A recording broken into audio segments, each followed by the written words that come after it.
Hello friends, welcome to simplified civil services. आज 16 सितंबर को टोटल 2 आर्टिकल डिस्कस करेंगे। फर्स्ट आर्टिकल जो डिस्कस करेंगे वो द हिंदू से लिया गया है, democratic engagement with a digital plug in. Important article है। नेक्स्ट आर्टिकल जो डिस्कस करेंगे वो प्रीलिम्स के लिए बहुत इंपॉर्टेंट है। आर्टिकल है from Ashokan times to now, Sanchi to Europe, history of great stupa. अगर आपको हमारा एनालिसिस पसंद आ रहा है तो प्लीज़ लाइक करें, कमेंट करें, शेयर करें एंड सब्सक्राइब करें। इसकी पीडीएफ चाहिए तो आप हमारा टेलीग्राम चैनल भी ज्वाइन कर सकते हैं। आइए शुरू करते हैं हमारा एनालिसिस। हमारा फर्स्ट आर्टिकल है democratic engagement with a digital plug इन। यह आर्टिकल द हिंदू में आया है। GS2 पॉलिटी मेंस के पर्सपेक्टिव से काफ़ी इम्पॉर्टेंट आर्टिकल है और ऐसे के पर्सपेक्टिव से कहीं ज़्यादा इम्पॉर्टेंट आर्टिकल है। ऐसे में इस तरह के क्वेश्चन पूछे जाते हैं जो कि इस आर्टिकल में दिया हुआ है। कैसा क्वेश्चन आ सकता है आपको? A proliferation of digital platform is a threat to real democracy. इस तरह का क्वेश्चन आपको पूछा जा सकता है। हम डिजिटल प्लेटफॉर्म के बारे में बात करेंगे, किस तरीके से इलेक्शंस में डिजिटल प्लेटफॉर्म का यूज़ किया जा रहा है और जो पब्लिक डिस्कोर्स है उसे डिस्टॉर्ट करने की कोशिश की जा रही है। पब्लिक ओपिनियन को बदलने की कोशिश की जा रही है, किस तरीके से नैरेटिव सेट किया जा रहा है डिजिटल प्लेटफॉर्म्स के थ्रू, इस पर हम लोग बात करेंगे। और क्या क्या रेगुलेशंस लाने की ज़रूरत है, क्या रिफॉर्म्स लाने की ज़रूरत है, क्या चेंज लाने की ज़रूरत है, इस एस्पेक्ट पर बात की जाएगी। ओवरऑल आर्टिकल की थीम यही रहेगी। आर्टिकल बहुत अच्छा लिखा गया है ना। जैसे ऐसे लिखते हैं हम, उसी तरीके का आर्टिकल यहाँ पर लिखा हुआ है। जैसे कि इंट्रोडक्शन में अपन एक एनालॉजी देते हैं, उसी तरीके की एनालॉजी यहाँ पर दी हुई है। शुरू कर लेते हैं। Imagine a summer evening in the United Kingdom right before the Brexit referendum.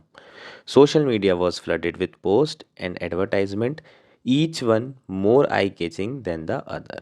ठीक। यहाँ पर क्या बोल रहा है कि इमेजिन करिए United kingdom just before Brexit referendum, जब ब्री एग्जिट रेफरेंडम नहीं हुआ था उसके जस्ट पहले यूनाइटेड किंगडम को हम इमेजिन करेंगे। सोशल मीडिया को देखोगे तो खूब सारे जो है आपके पोस्ट और एडवर्टाइजमेंट से वो फ्लडेड था और सारे के सारे आई कैचिंग थे। But among this a campaign called leave EU began to stand out. लेकिन इसमें सबसे इम्पॉर्टेंट जो कैंपेन था जिसका नाम था लीव EU, वो स्टैंड आउट होने लगा। This messages played on fears, hopes and a sense of lost identity. Social media में लीव EU के मैसेजेस बहुत ज़्यादा पोस्ट हमें दिखने लगे और इन मैसेजेस में जो लोगों के अंदर फियर है उसको बढ़ाने की, उसको जगाने की कोशिश की गई, उन्हें उम्मीद देने की कोशिश की गई और उन्हें बताया गया कि किस तरीके से EU में रह करके वो अपनी आइडेंटिटी लॉस्ट कर सकते हैं, इसलिए उन्हें EU को छोड़ना होगा। EU Live harness the digital platform to target individuals with calculated and data-driven content, shaping their perception and pushing them towards voting to leave the European Union. जो लीव EU कैंपेन था उसने digital platform का बहुत अच्छा इस्तेमाल किया, individuals को target किया और उनका जो परसेप्शन था उसे चेंज किया, उसे शेप करने में बहुत बड़ा रोल अदा किया और फाइनली जो लोग थे उन्होंने ब्रेग्जिट रेफरेंडम में EU से एग्ज़िट करने का डिसाइड किया। और आज अगर देखें तो जो ब्रिटेन है वो यूरोपियन यूनियन का पार्ट नहीं है। Today as we look back at the Brexit referendum, it serve as a potent reminder of how the structure of democracy is increasingly being defined by technology.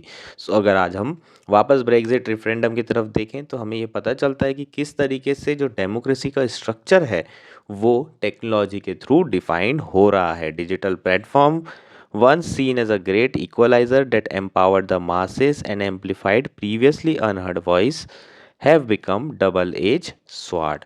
जो digital platform है जो कि पहले equaliser की तरह behave करता था, जो लोगों को एम्पावर्ड करता था, जो अनहर्ड वॉइस है उसे वॉइस देता था, आज वो डबल एज स्वॉर्ड बन चुका है और उसके बहुत ज़्यादा नेगेटिव इम्पैक्ट्स भी हो गए हैं। We see a similar trend in India where digital campaigns are now central to electoral strategies not only by national party but even by regional parties. So इसी तरह के ट्रेंड इंडिया में भी हमें देखने को मिल रहे हैं जहां लगातार नेशनल पार्टीज और even regional parties digital campaign कर रही है इलेक्शंस में. The same tools that can empower voter can also distort public discourse. वही टूल्स जो लोगों को एम्पावर कर रहे थे वही आज जो है पब्लिक डिस्कोर्स को डिस्टॉर्ट भी कर रहे हैं, as shown by growing the use of digital political advertisement by political parties. This was highlighted by Lokniti centre for study of developing studies CSDS studies on digital campaign during the 18th election of the Lok Sabha. चीज़ें clear है क्या? सो यहाँ पर आप देखें तो बड़ा अच्छा सा लिखा है. सबसे पहले उसने आपको इमेजिन करवाया, प्रॉपर एनोलॉजी दी कि भाई यूके को आप इमेजिन करें उस समय क्या हुआ था, किस तरीके से वहाँ पर डिजिटल प्लेटफॉर्म का यूज़ किया गया और उसका रिज़ल्ट क्या है. और इसी तरीके से आप बता सकते हैं कि यहाँ पर है ना थ्रेट क्या है, डिजिटल प्लेटफॉर्म का प्लोरिफरेशन डेमोक्रेसी के लिए थ्रेट है. ये आप इस एग्जाम्पल से जस्टिफाई कर सकते हैं. बड़ा अच्छा लिखा हुआ है, ऐसा ही लिखना होता है आपको. ये एग्जाम्पल भी आप नोट डाउन कर सकते हैं. ये जो इंट्रोडक्शन है ये आपके ऐसे में यूज़ होगा. बहुत अच्छा है ये. ठीक नाउ अब बात कर लेते हैं इकॉनमी की. किस तरीके से इकोनॉमिक्स रोल प्ले कर रही है डिजिटल प्लेटफॉर्म्स के थ्रू लोगों को टारगेट करने में. The expenditure reports from 2023 Karnataka Assembly election clearly illustrate the translation of economic power into digital influence. तो 2023 का जो कर्नाटका का असेंबली इलेक्शन है उसकी एक्सपेंडिचर रिपोर्ट यहाँ डिस्कस की गई है और उससे क्लियरली हमें ये समझ में आता है कि जितना ज़्यादा इकोनॉमिक पावर होगा उतना ही ज़्यादा डिजिटल इन्फ्लुएंस भी होगा. ऑब्वियस है, जितना पैसा होगा उतना ज़्यादा एडवर्टाइजमेंट में खर्चा करेंगे और जितना एडवर्टाइजमेंट में खर्चा करेंगे उतना ज़्यादा डिजिटली इन्फ्लुएंस करेंगे लोगों को. BJP spent 7,800 lakh on digital advertisement, which is 52% of its total party propaganda budget. Indian National Congress, on the other hand, spent 4,900 lakh, which is 55% of its total party propaganda budget. Conventional tool of publicity propaganda such as flags, billboards, public meeting rallies made up only 16% of BJP and 7% of Congress total propaganda spending. This shows a strategic shift towards the digital platform in the electoral strategies of political parties. So यहाँ पर क्या दिया हुआ है, जो BJP है उन्होंने 52% of their total propaganda budget काय में इस्तेमाल किया है, डिजिटल एडवर्टाइजमेंट में. वहीं कांग्रेस ने 55% जितना भी टोटल बजट था उसका 55% किस में यूज़ किया है, डिजिटल एडवर्टाइजमेंट में. जो कन्वेंशनल टूल है जैसे कि bill board, public meeting, rallies, इसमें टोटल जो बजट था उसका 16% रुपीज़ इस्तेमाल किया है बीजेपी ने और वहीं कांग्रेस ने 7%. तो आप देख सकते हैं जो कन्वेंशनल वे थे वहाँ से चीज़ें बदल गई है, वहाँ से चीज़ें चेंज होकर के किधर शिफ्ट हो गई है, डिजिटली जो इन्फ्लुएंस करना है उसमें चीज़ें शिफ्ट हो गई है. सो यहाँ पर एक स्ट्रेटेजिक शिफ्ट देखने को मिल रहा है towards digital platform in electoral strategies of political parties, है ना. ऑलमोस्ट जितना टोटल बजट है प्रोपोगंडा करने का उसमें से हाफ जो है रुपीस हम डिजिटल एडवर्टाइजमेंट में खर्च कर रहे हैं, चाहे वो कांग्रेस हो चाहे वो बीजेपी हो. सो पहले कन्वेंशनल जो टूल्स हुआ करते थे उससे शिफ्ट होकर हम लोग कहाँ चले गए हैं, डिजिटल प्लेटफॉर्म्स की तरफ शिफ्ट कर गए हैं. सो ये हमारा फर्स्ट पॉइंट है. चीज़ें clear. Further underscoring this trend, BJP become first Indian political party to spend over 116 crore on Google ad in just 5 months from January 2024. है ना. इसी ट्रेंड को आगे बढ़ाएं अगर और थोड़ा डिटेल में पढ़ें तो बीजेपी ने 116 करोड़ गूगल एड में खर्चा किए 5 महीनों में, जनवरी से आपके जून तक. During 2024 general election period from April 19 to June 1, 89,000 advertisement posted by BJP were running on Google on which more than 68 crore was spend. ठीक, 2024 जो जनरल इलेक्शन था अप्रैल 19 से जून 1 के बीच में इलेक्शंस के बीच में लगभग 89,000 एडवर्टाइजमेंट पोस्ट किए गए बीजेपी के द्वारा। कहाँ पर? गूगल में। लगभग 68 करोड़ जो है स्पेंड किया गया बीजेपी के द्वारा। वहीं कांग्रेस ने 33 करोड़ स्पेंड किया इसी पीरियड में। सो यही आपका क्या बता रहा है, क्या जस्टिफाई कर रहा है कि जो मनी है, जिसके पास ज़्यादा पैसा होगा वो ज़्यादा डिजिटली इन्फ्लुएंस कर पाएगा, लोगों के ओपिनियन शेप कर पाएगा। नाउ नेक्स्ट इम्पॉर्टेंट पॉइंट क्या है? Additional layer to this digital strategy is use of micro targeting, है ना। तो जो नेक्स्ट लेयर है डिजिटल स्ट्रेटेजी की वो ये है कि ये माइक्रो टारगेटिंग भी कर सकता है। इंडिविजुअल्स को टारगेट किया जा सकता है जिनकी जैसी आइडियोलॉजी, जैसा आप कंटेंट देख रहे हैं आपको उसी तरह का कंटेंट दिखाया जाएगा। सो माइक्रो टारगेट करने की कोशिश की जा रही है ना, डिजिटल प्लेटफॉर्म्स के द्वारा।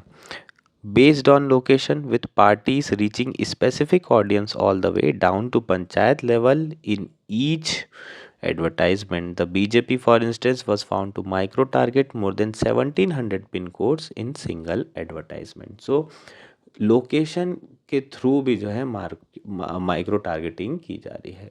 बीजेपी ने लगभग 1700 एडवर्टाइजमेंट ऐसे थे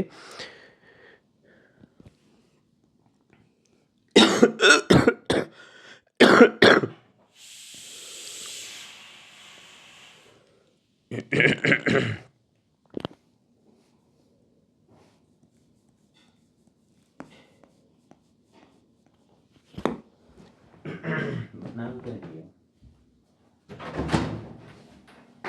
क्या बना रही हो? कुकर में? कुकर में हर चीज जो है कुकर में बना के उसकी सीटी लगा लगा के जो है। पापा कुकर में बनता है। कुकर में थोड़ी बनता है। मुझे मालूम है। तो क्यों बना रही? दो सीटी चने उबालने के लिए तो कच्चा नहीं रहेगा। कढ़ाई में बनता है जिसमें आँखा निकल जाता है ना। प्याज ज्यादा पकाना मत, कच्ची रहना चाहिए।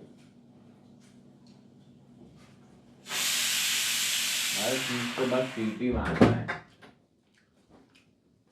तुरंत पकाने के लिए। हैं? लेट आओ।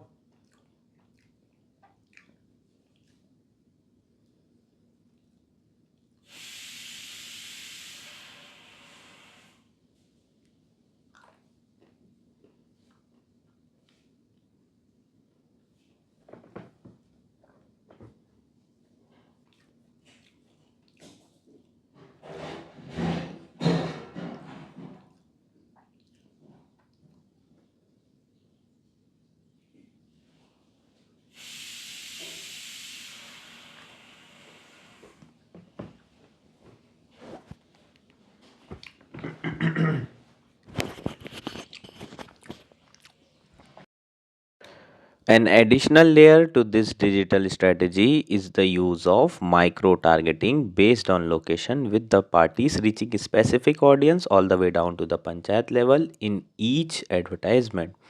BJP, for instance, was found to micro target more than 1700 pin codes in single advertisement, demonstrating the profound capability of digital platform in shaping the electoral narratives with precision.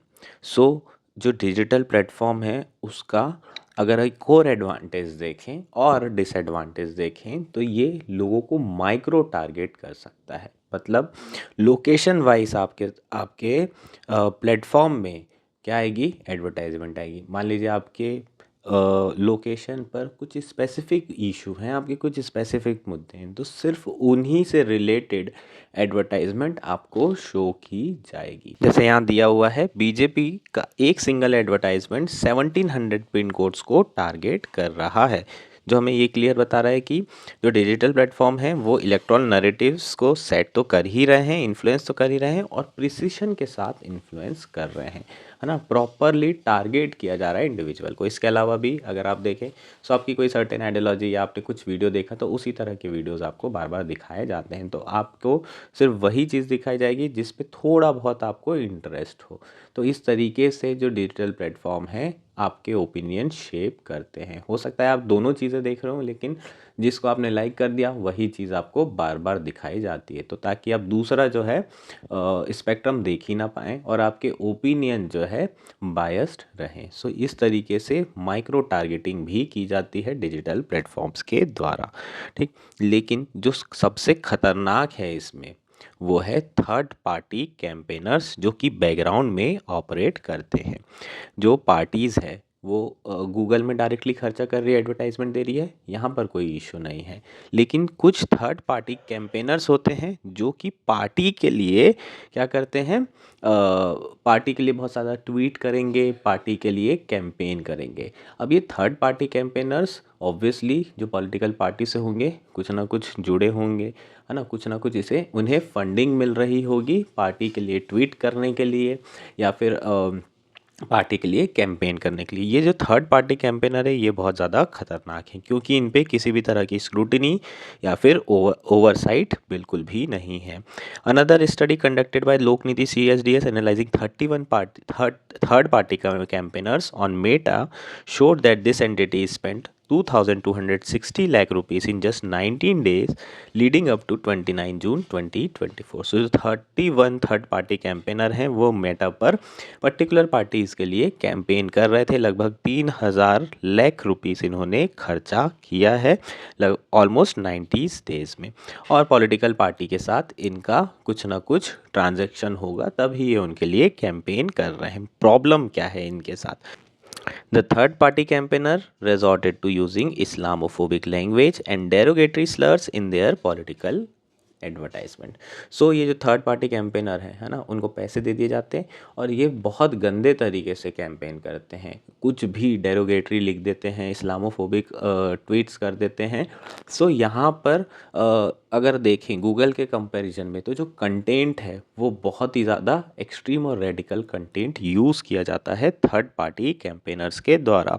This contrast sharply with the content of political advertisement post by official parties on Google. So BJP directly इस तरह के content post नहीं करती है, third party को उन्होंने दे दिया है। थर्ड पार्टी इस तरह के है ना बहुत ही ख़राब डेरोगेटरी कंटेंट पोस्ट करती है, फॉल्स कंटेंट, फेक न्यूज़ यहीं से आती है थर्ड पार्टी कैंपेनर्स के थ्रू।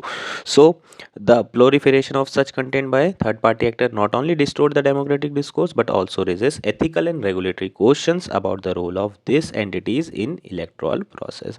सो जो थर्ड पार्टी एक्टर है ये डेमोक्रेटिक डिस्कोर्स डिस्टॉर्ट तो कर ही रहे हैं, लेकिन एथिकल और रेगुलेटरी क्वेश्चन भी पोज कर रहे हैं कि इनका जो रोल है वो क्या होना चाहिए इलेक्टोरल प्रोसेस में। सो 3 मेजर इश्यूज यहाँ पर निकल के आ रहे हैं। पहला क्या है, रेगुलेशन ऑफ एक्सपेंडिचर होना चाहिए। सबसे पहला जिस पर फोकस करना है कि जितना भी एक्सपेंडिचर हो रहा है डिजिटल एडवर्टाइजमेंट में उसको प्रॉपर रेगुलेट करें। दूसरा, कंटेंट ओवरसाइट, जो भी एडवर्टाइजमेंट हो रहा है उसका कंटेंट मॉडरेट होना चाहिए। और चैलेंजेस पोस्ड बाय प्लेटफॉर्माइजेशन। सो पहला जो इशू है वो सिंपल है, अलग अलग पॉलिटिकल पार्टी के पास अलग अलग मनी है ना। ज़्यादातर देखें तो जो सेंटर में पावर में होती है उस पॉलिटिकल पार्टी के पास बहुत ज़्यादा फंडिंग आती है।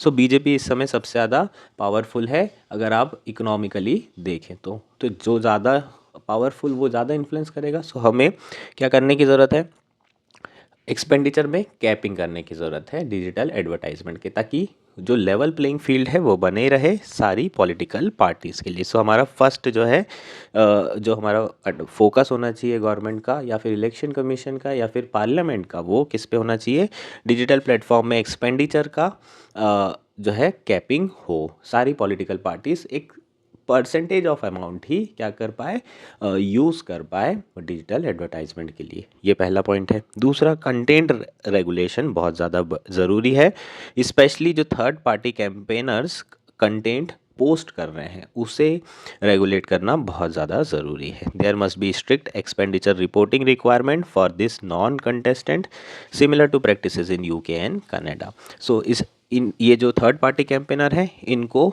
पहले तो एक्सपेंडिचर रिपोर्ट करना होगा कि कितना ये एक्सपेंडिचर कर रहे हैं, खर्चा कर रहे हैं कैंपेन में।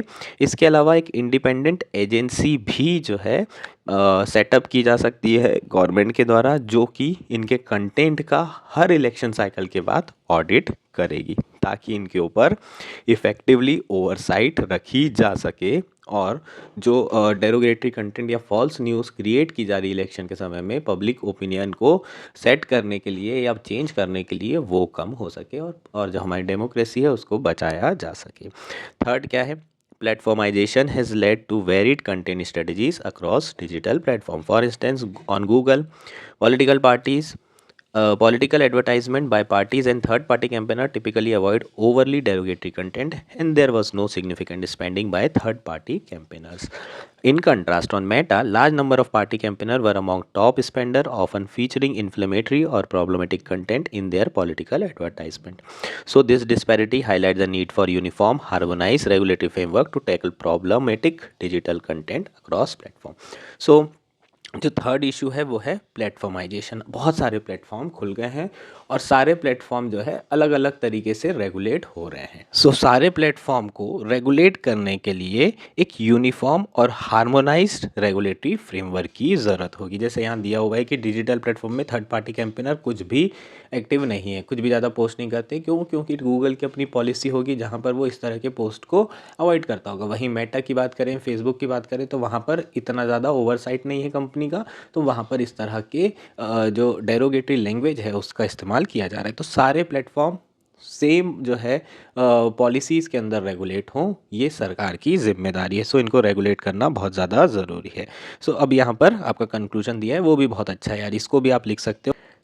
In the digital age, the rule of the game has changed, but the rule book remains stuck in the past. So यहाँ पर जो खेल के नियम हैं वो बदलते जा रहे हैं, लेकिन इस गेम को रेगुलेट करने की जो रूल बुक है अभी भी वो पुरानी ही है, leaving regulatory loop holes and short coming, जिसके कारण रेगुलेटरी लूप होल्स आ गए हैं और बहुत सारे शॉर्ट कमिंग्स हैं।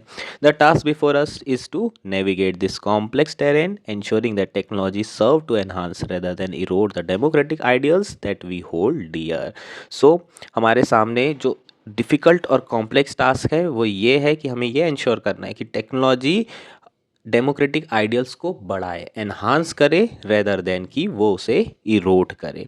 This can only be achieve through comprehensive studies in India context. ये हम सिर्फ ऐसे अचीव कर सकते हैं कि इंडिया के कंटेक्स्ट में कॉम्प्रिहेंसिव पहले तो स्टडीज़ हो कि किस तरीके से जो डिजिटल कैंपेन है इंडिया के इलेक्शन को इन्फ्लुएंस कर रहे हैं। जब तक कि हमारे पास प्रॉपर डेटा नहीं होगा तब तक के हमें समझ में कैसे आएगा कि हम इसे जो लूप होल्स हैं उसे किस तरीके से क्या कर सकते हैं, ख़त्म कर सकते हैं। To come up with robust solution we must move beyond the constraint of traditional political theories and build a body of literature that unravels the layer of digital realm. हमें रोबस्ट सॉल्यूशन के लिए जो traditional political theories है उससे अलग हट करके नया लिटरेचर बिल्ड करना होगा जो कि डिजिटल रैम से रिलेटेड है, जो डिजिटल एडवर्टाइजमेंट से रिलेटेड है, डिजिटल कंटेंट से रिलेटेड है, जो कि इलेक्ट्रल पॉलिटिक्स को चेंज कर रहा है।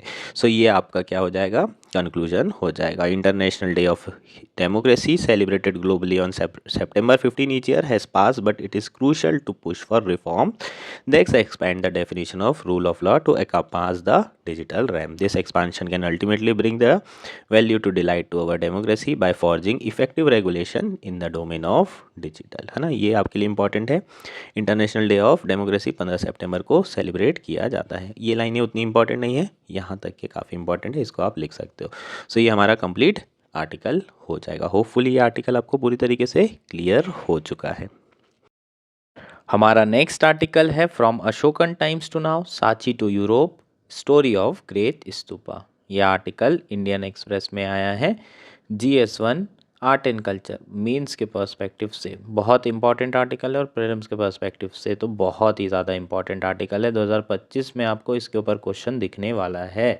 क्यों? क्योंकि अगर आप देखोगे PYQ उठा के तो बुद्धिज़्म के ऊपर क्वेश्चन बहुत पूछे जाते हैं, स्तूपास के ऊपर क्वेश्चन पूछे जाते हैं। यहाँ से आपको क्वेश्चन बनने के चांसेस बहुत बहुत ही ज़्यादा है। बहुत इंपॉर्टेंट आर्टिकल है। टेलीग्राम पे मैंने शॉर्ट नोट्स भी डाल दिए थे इसके नोट्स आपको लिख के रखना है। यहाँ से आपको क्वेश्चन 100% बनने वाला है। नाउ आर्टिकल शुरू करते हैं। सबसे पहले कॉन्टेक्स्ट देखते हैं। External Affairs Minister S. Jaishankar on Wednesday stopped by the replica of East Gate of Sachi Great Stupa standing in front of Humboldt Forum Museum in Berlin. So recently हमारे जो foreign minister हैं, external affair minister हैं, वो Germany गए थे, उन्होंने Germany visit की है। और जब वो जर्मनी गए थे तो वहाँ पर Humboldt forum museum Germany Berlin में एक ईस्ट गेट का रेप्लिका है। रेप्लिका एज इट इज़, जैसे कि सांची स्तूप में ईस्ट गेट बना है, उसी तरह का ईस्ट गेट रेप्लिका यूरोप में भी बनाया गया है। और उसी को देखने के लिए जो हमारे एक्सटर्नल अफेयर मिनिस्टर थे वो वहाँ पर रुके थे।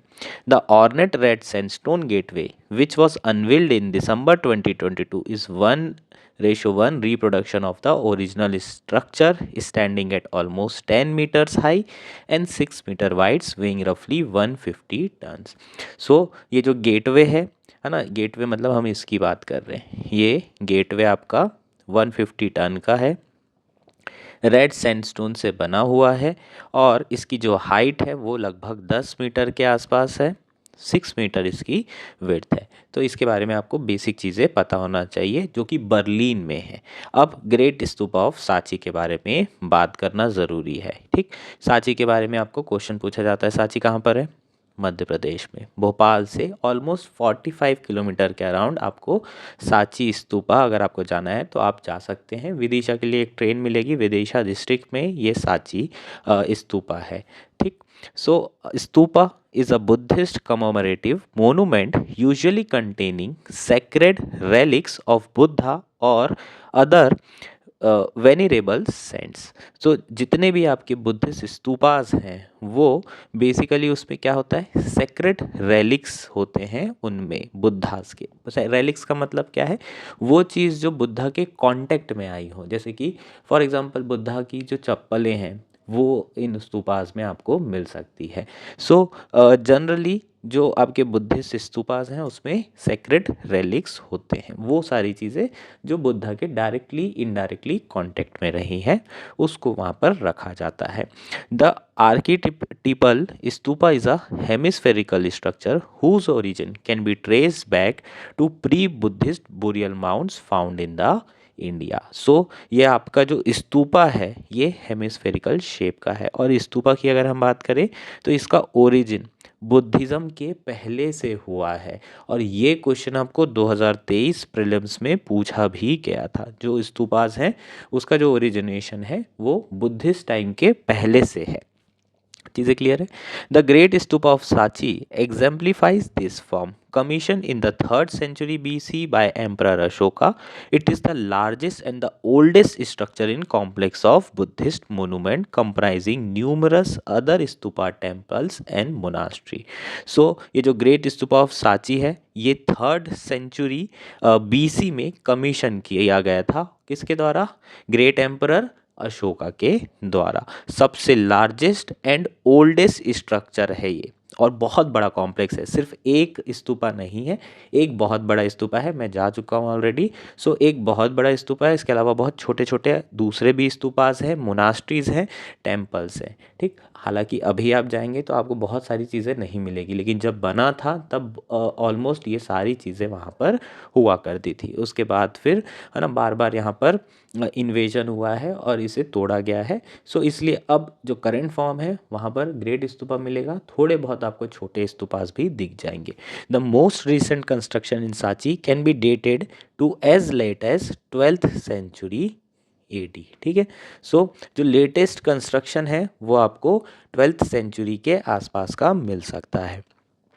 Its construction was overseen by Ashoka wife Devi, who hailed from nearby trading town of Vidisha. जो अशोका की वाइफ थी देवी, वो विदिशा की रहने वाली थी और उन्हीं ने इसका कंस्ट्रक्शन ऑलमोस्ट करवाया था, है ना। ऑब्वियसली अशोक ने ही करवाया था, लेकिन उसका कंस्ट्रक्शन का सारी जिम्मेदारी विदिशा की जो महारानी थी उन्हीं ने देखी थी।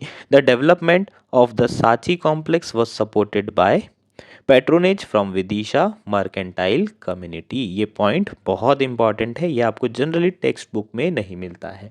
सो जो सांची का कंप्लीट डेवलपमेंट था जो कॉम्प्लेक्स का, उसको किसका पैट्रोनेज मिला हुआ था, कौन ने उसे सपोर्ट किया था? विदिशा की जो मर्केंटाइल कम्युनिटी थी उन्होंने इसे सपोर्ट किया था। सो ये पॉइंट बहुत इंपॉर्टेंट है, इसको आपको ध्यान रखना होगा, ये आपको प्रीलिम्स में पूछा जा सकता है। Gateways of great stupa. While the original stupa itself is a rather plain hemispherical structure crowned by the chhatra, what makes it instantly recognizable are the ornamental gateways or torans that stand in front of it. So initially अगर देखें तो सिर्फ ये जो आपका hemisphere था ये बना हुआ था और कुछ भी नहीं था, ठीक। बाद में जो है तोरन्स ऐड की गई जिसे हम गेटवे का नाम दे रहे हैं, ठीक। इसके ऊपर क्या था, सिर्फ हेमिस्फीयर बना हुआ था, एक हेमिस्फेरिकल शेप, और ऊपर छतरा था, ठीक। बाद में जो है 4 तोरन्स ऐड की गई, तोरानास बोलते हैं इसे। ये जो आपको दिख रही हैं ये 4 तोरन्स ऐड की गई, एक ये है, एक ये है, ऑब्वियसली एक इस डायरेक्शन में होगी और एक पीछे साइड पे होगी। 4 toranas oriented to 4 cardinal directions were constructed in the 1st century BC, likely within a few decades of each other during the reign of Satavahana dynasty. Satavahana dynasty के समय में ये 4 तोरन्स कंस्ट्रक्ट की गई थी। सो ये आपके लिए काफ़ी इंपॉर्टेंट पॉइंट है, ये भी आपको यूपीएससी प्री में पूछा जा सकता है। This gateways are made up of 2 square pillars, ये आपके स्क्वायर पिलर्स हो जाएंगे, and which supported a superstructure comprising 3 curve architraves और beams with spirally rolled ends, ठीक। तो आपके जो 3 बीम हैं वो ये हैं और ये थोड़े से कर्विशियस हैं। अगर आप इसको अच्छे से इसकी फ़ोटो देखेंगे, यहाँ प्रॉपर फोटो नहीं आई है, तो ये एक कर्विशियस बीम है, 3 कर्विशियस बीम और 2 स्क्वायर पिलर्स, इस पर ये जो है गेटवे, इस तरीके का ये गेटवे बनाया गया है। The pillars and the architraves are adorned with beautiful bas relief and sculptures depicting scenes from the Buddha's life, stories from Jataka tales and other Buddhist iconography, है ना। थोड़ा सा पिक्चर्स आप गूगल में सर्च करके देखेंगे तो आप देखेंगे कि यहाँ पर बहुत सारे जो है स्कल्पचर्स बने हुए हैं, छोटे छोटे स्कल्पचर्स बनाए गए हैं, और ये स्कल्पचर्स के थ्रू क्या दर्शाया गया है, बुद्धा के लाइफ सीन्स दर्शाए गए हैं, जातका की जो टेल्स हैं, स्टोरीज हैं, वो भी यहाँ पर पिक्चराइज की गई है, और अदर बुद्धिस्ट आइकोनोग्राफी भी यहाँ पर स्कल्प्ट की गई है। चीज़ें क्लियर है। The gates do not however represent the Buddha in the human form as was the norm in the period of their construction. अगर आप 1 BC की बात करेंगे तो उस समय महायानीस फॉर्म ऑफ बुद्धिज़्म बहुत ज़्यादा प्रसिद्ध था, और महायानीस में अगर आप देखें तो बुद्धा को ह्यूमन फॉर्म में पूजा वर्शिप की जाती थी।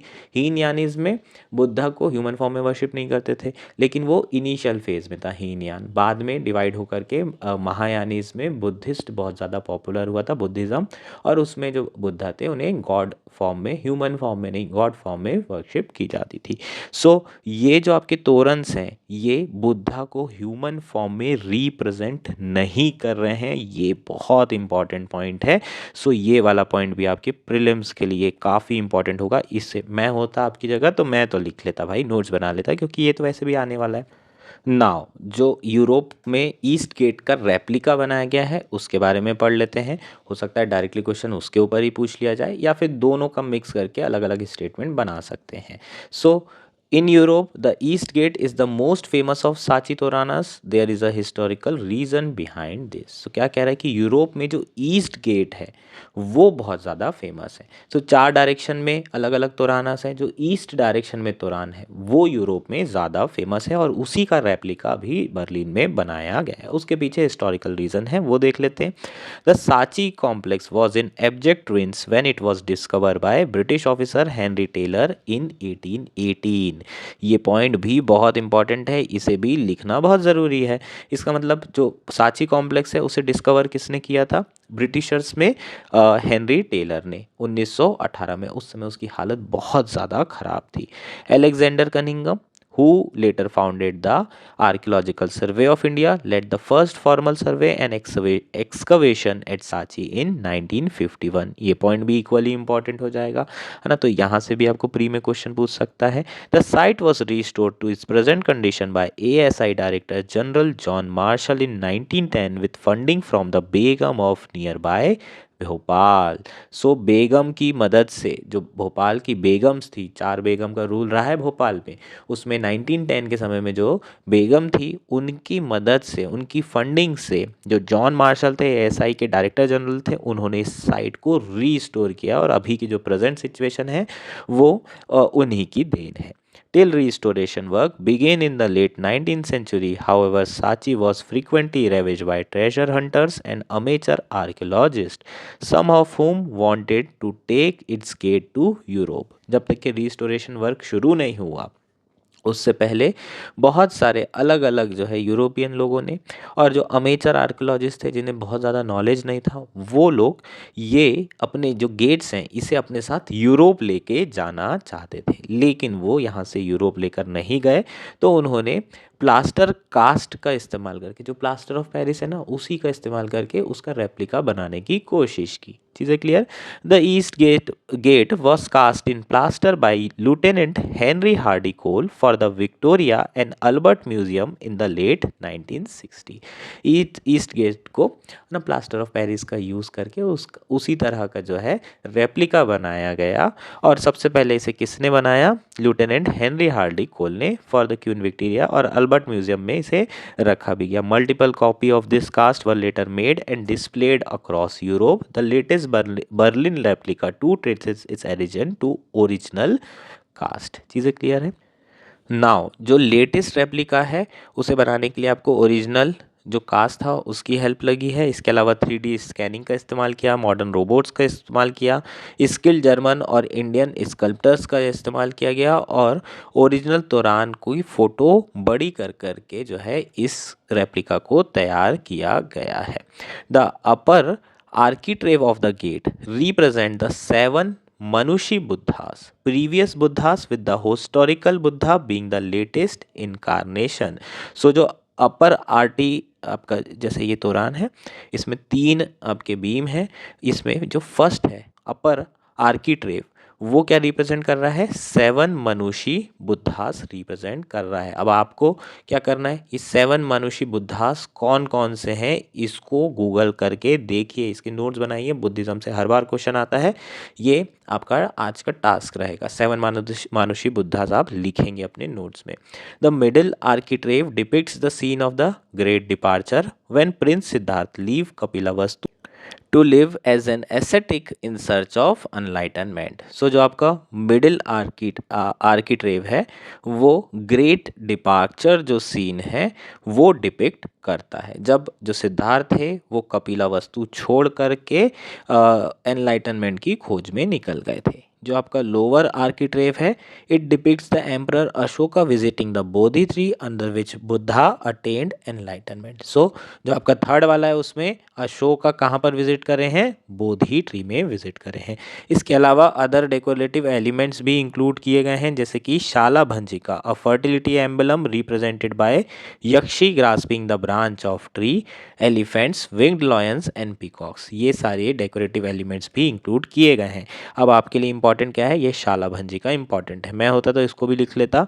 शाला भंजिका क्या है आपको पूछा जा सकता है ये वर्ड के बारे में, सो प्लीज़ इसको आप लिखेंगे नोट्स में, या एनसीईआरटी में भी दिया हुआ है। बाकी टेलीग्राम में जो 7 मानुषी बुद्धास है उसके नोट्स में डाल दूंगा, ताकि एटलीस्ट आप उसे पढ़ लेंगे, क्योंकि मुझे पता है आप तो नहीं करने वाले हैं अपने मन से, है ना। गूगल सर्च करके इतनी मेहनत नहीं करेंगे, मैं कर दूंगा आपके लिए, ठीक।